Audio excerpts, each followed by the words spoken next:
qui a fait de la Tunisie un État policier. Et cet État policier, bien sûr, n'a laissé aucun parti de concurrencer. Les manifestations étaient toutes interdites, on ne pouvait pas, bien sûr, la presse n'était pas libre, etc. Mais, par contre, en Tunisie, il y a une très bonne éducation, donc la majorité des jeunes, elle va à l'université, elle utilise beaucoup l'Internet, elle regarde beaucoup la télé, donc elle est très ouverte. Et il y avait une frustration qui grandissait parmi les jeunes. Et dans les universités, on voyait tous les jours, surtout des syndicats des jeunes qui essayaient d'organiser des manifestations, etc.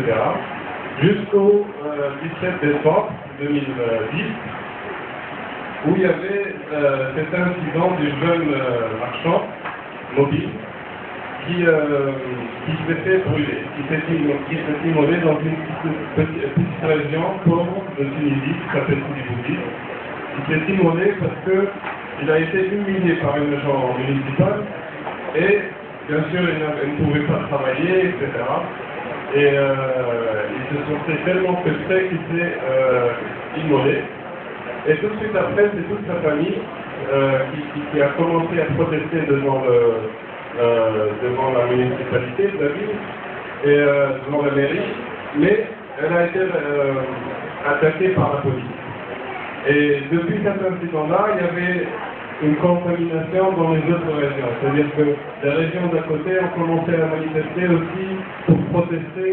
Et puis, très vite, en quelques jours, en une quinzaine de jours, on voyait presque dans toutes les régions de la Tunisie, les gens protestaient, jusqu'à la capitale. Moi, à ce moment-là, j'étais dans la capitale. Pour vous décrire un peu comment ça se passait, les manifestations, en fait, par exemple, le 12 janvier 2011, on est allé à une manifestation. On se donnait rendez-vous par Facebook, on fait un événement. Disons 10 heures, on se retrouve dans telle place.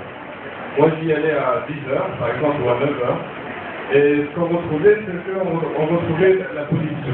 On retrouvait beaucoup plus de policiers que de gens qui nous attendaient.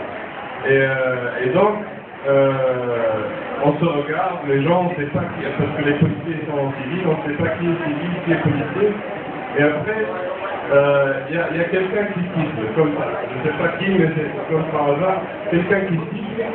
Et on commence, les policiers, en fait, ils commencent à attaquer les gens. Dès qu'ils voient 2 ou 3 personnes ensemble, ils essaient de les disperser. Mais après, il y a quelqu'un qui siffle, ou bien il y a une femme qui crie. Parce que quand la police, elle attaque les gens, parfois, comme par hasard aussi, c'est des femmes qui protestent.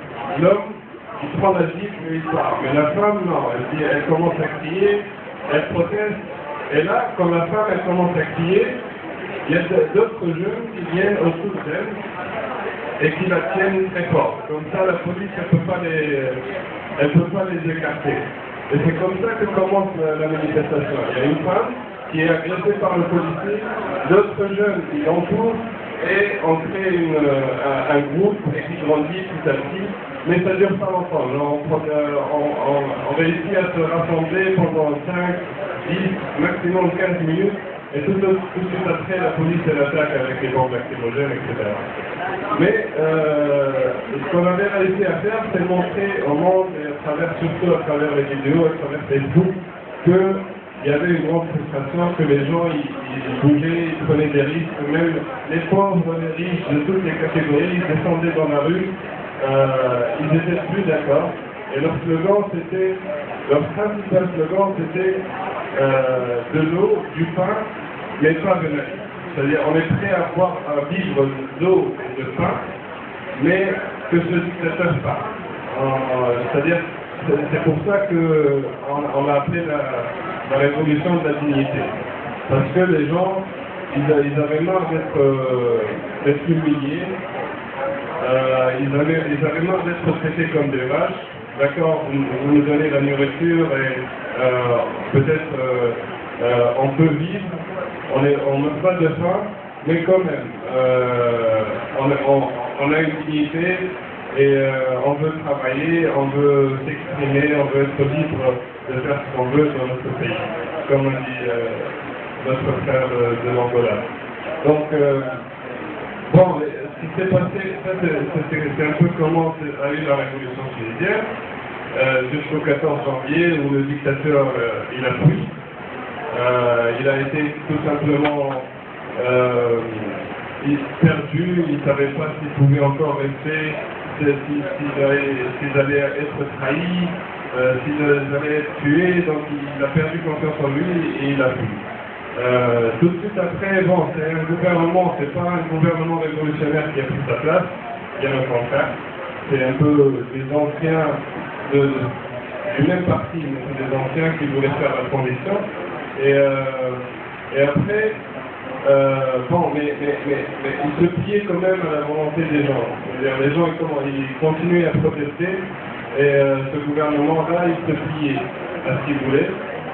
Donc, dans les manifestations, on a demandé qu'on crée une assemblée constituante pour créer une nouvelle constitution.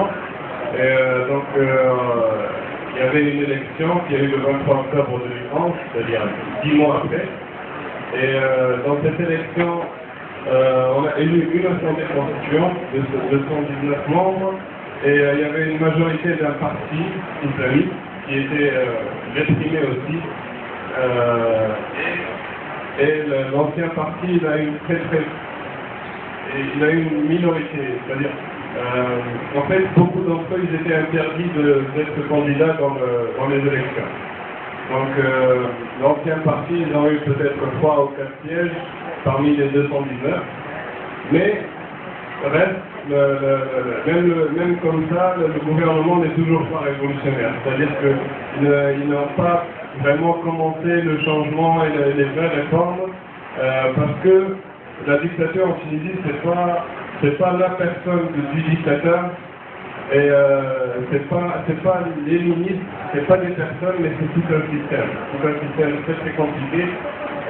Et comme je disais hier, pour déchoir une dictature, il faut déchoir le président de la tête, mais il faut aussi changer les mentalités. Parce que si on garde les mêmes mentalités, rien ne va changer.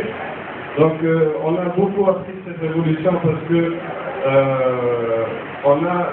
au début, on a pensé qu'on devait faire des réformes. Donc dans mon organisation, on a milité on a organisé des conférences, etc., et des entretiens avec le gouvernement pour faire des réformes. On demandait des réformes dans la police, des réformes dans la justice, et des réformes dans les élections, dans les médias. Et voilà, donc c'est 4 choses: la justice, la police et les médias. Et on se concentrait beaucoup sur ces 3 thèmes-là. Mais après, et on a proposé des réformes, etc. Mais après, on a vite compris que tout ça, ça ne peut pas du tout marcher si on n'a pas une justice transitionnelle. Parce que la justice transitionnelle, elle va permettre aux gens de retirer des leçons du passé, alors que beaucoup de Tunisiens n'étaient même pas conscients de ce qui passait en Tunisie, n'étaient pas conscients qu'il y avait des gens qui étaient en prison, qu'il y avait des gens qui ont été tués parce qu'ils ont une certaine opinion. Ils n'étaient même pas conscients qu'en Tunisie, on avait des pauvres. Il y avait des gens qui croyaient que